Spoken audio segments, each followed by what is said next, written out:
Se você tá aqui por causa do título do vídeo, já se inscreve no canal, porque eu tenho vários vídeos que nem esse.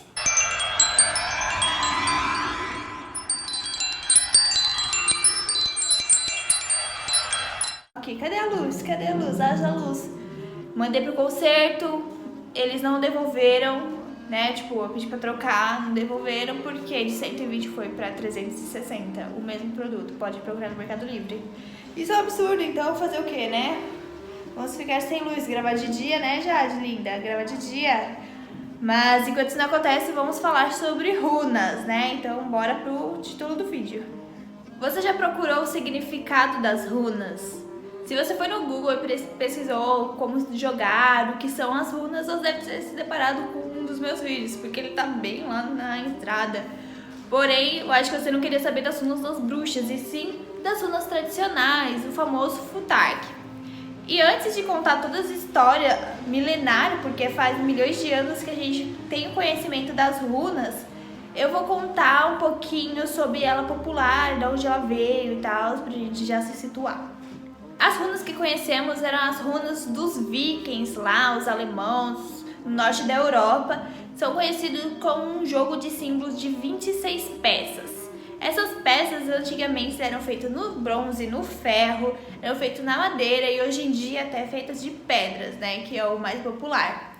E essas pedras elas eram conhecidas por dar significados místicos. Ele é conhecido como um alfabeto pictografado porque ele nunca se tornou um alfabeto. Então, desde a época rupestre, na época do Neolítico, sabe, a Idade das Pedras, eles já tinham essa coisa de fazer desenhos que significassem alguma coisa. E não que significasse A, B, C, D e juntos formassem uma palavra. Mas cada um deles tinha um objetivo de alertar, de explicar alguma coisa. Então, através dos séculos, eles foram dando as devidas equivalências.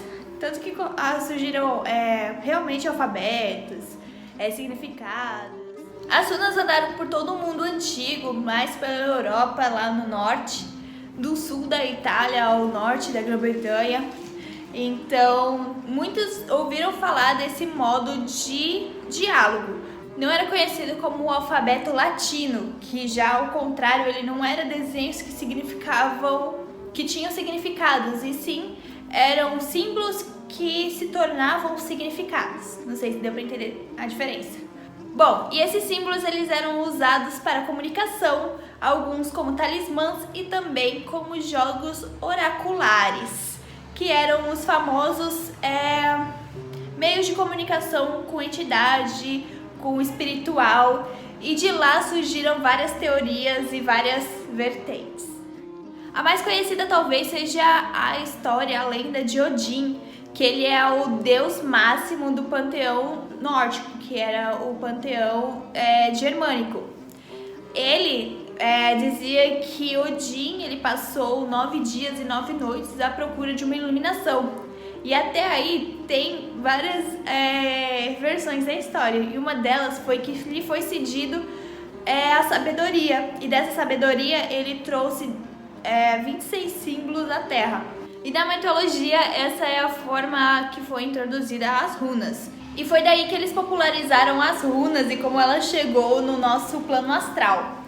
E também foi datado na época do bronze, do ferro, há mais de 1300 anos antes da Era Comum, também conhecido como a época antes de Cristo, de que lá no norte da Europa, fiquem atentos a essa informação, que eles, uma tribo que eram adoradores do sol, que era a representação de uma deusa feminina, tinham esses oráculos, que eram descendentes talvez dos xamãs, que eles usavam aquilo para ler o futuro e ter a sua ligação com mensagens vindas do além. E quando eu digo xamãs, eu tô falando da época neolítica, então na época lá das pedras e tal, que o pessoal eles já tinham esse tipo de conhecimento. Então, quando eu disse que, olha, tem muita história para você saber de onde veio, é muita história mesmo. Teve também os etruscos, que eram um povo lá perto da Itália, do norte da Itália, onde talvez foi a primeira vez que eles realmente tiveram dados comprovados da existência das runas foi em 1200 a.C., né, antes da Era Comum, onde acharam anselmos de bronze, 26, com alguns símbolos alemãos. Então já percebemos que faz um tempo. Porém, como a alegria de pagão dura pouco, tivemos ali os vikings como os últimos usuários de runas. E foi conhecido como runa por causa de várias línguas ali nortenhas que significava misterioso, sombrio, secreto. Então, era um papo ali que não era comum. Então, ele não era como o alfabeto de hoje em dia, ele era um alfabeto mais secreto. Como desde a época das cavernas, né, falando de um jeito mais simples, eram designados aos xamãs, né, uma ligação ultradimensional, então não era para qualquer um. E os vikings, os grandes sacerdotes, usaram ela até a época da Inquisição, porque depois que o cristianismo tomou lá o seu poder, ele teve, virou proibido. As runas foram relacionadas à bruxaria e então eles colocaram o alfabeto latino, né? Então introduziram o latim logo em seguida e baniu-se todo esse jogo de runas. E era isso, acabou. Chega. Então temos aí até o século II uma grande popularização das runas, e no século VI, na época da Inquisição, acabou tudo. Virou ilegal, ninguém mais pôde fazer nada com runas, senão era considerado bruxo, bruxa, e você sabe o que eles faziam com esse pessoal naquela época, né? Então foi abolido e acabou. É isso, acabou. E então chegamos ao Renascimento. Renascimento é a época de ouro para o paganismo, para as religiões que não eram cristãs.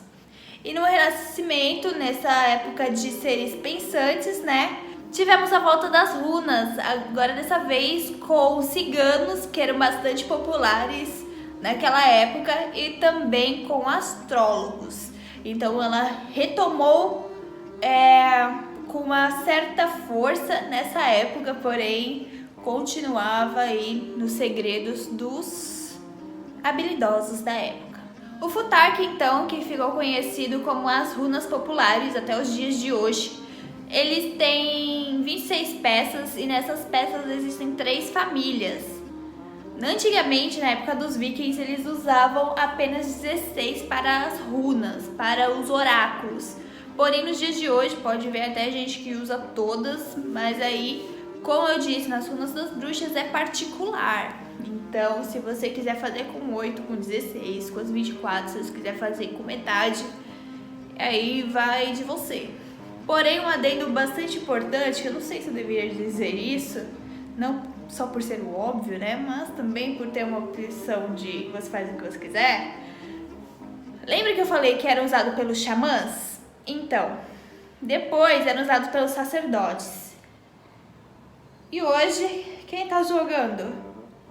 Tudo bem que naquela época também a gente poderia falar de uma coisa elitista, né?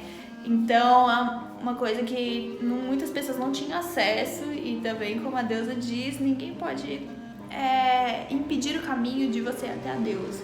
Então, fica aí uma coisa para se mentalizar. Eu gostaria até de saber a opinião de vocês. Vocês acham que só alguém de grande patente, dentro de uma religião, dentro de uma vertente, de uma linha espiritual, tem direito a usar, jogar, aprender?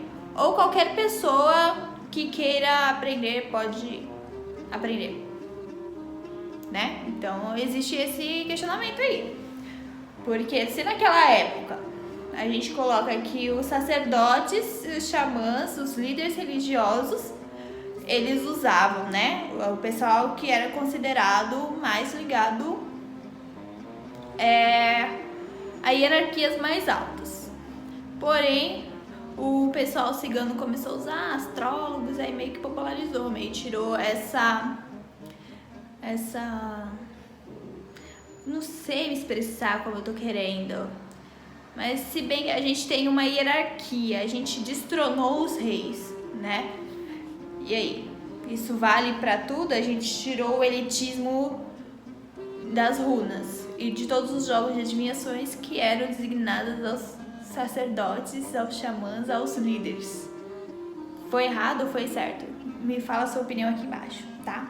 E com isso os modos de jogar também, eles são variados, diversos. Muitos usam como amuleto, muitos tatuam na pele. E aquilo, significado tem para aquela pessoa que sente o que ele significa. Você acredita naquilo, você confia naquilo, porque tá muito ligado ao nosso psicológico. Então você já sabe. E por mais que nos primórdios da Terra já tivesse resquícios dessa linguagem, essa metalinguagem que ligaria você ao espiritual, nós também temos, né, o pessoal celta lá, tanto na parte de Odin, tanto na parte da deusa, né, dessa religião cultuada, cultuando o sol. Então, essas runas, quando a gente se questiona, essas runas das bruxas, elas têm uma validação? Bom, estamos falando de religiões ocultistas, né? São grupos ocultistas que só quem faz parte sabe. Então, provavelmente você vai procurar no livro, vai ter alguma coisa, mas a origem mesmo, só quem faz parte daquele círculo vai saber o segredo. Então, não se preocupe com essas coisas, tá? Então, como um dia me disseram, tudo que tem um nome existe de alguma forma. Então, é isso. Eu vou deixar vocês aqui com a promessa que eu volto quarta, talvez no outro sábado, tá? O amor voltou a infecção dele, então mandei boas energias pra ele, porque eu espero que ele melhore, né? Vai melhorar, querido. The scenario is coming, tá? Confia. E nos vemos no próximo vídeo, tá? Então lembrem de usar o filtro que eu fiz pro canal. Vão lá no meu Instagram e usem o filtro e me marquem, tá? Porque eu vi gente ali, porque dá pra ver quem tá usando. E tá usando em público, tá? E não tá me marcando. Eu chateadíssima. Então, é isso. Nos vemos no próximo vídeo. Se inscreve no canal, dá like. E se vocês quiserem que eu apareça aqui com umas lives, debatendo o assunto, falando com vocês, chamando algum convidado de religiões diferentes, deixa aqui nos comentários também. Então é isso, meu vídeo again. Bye!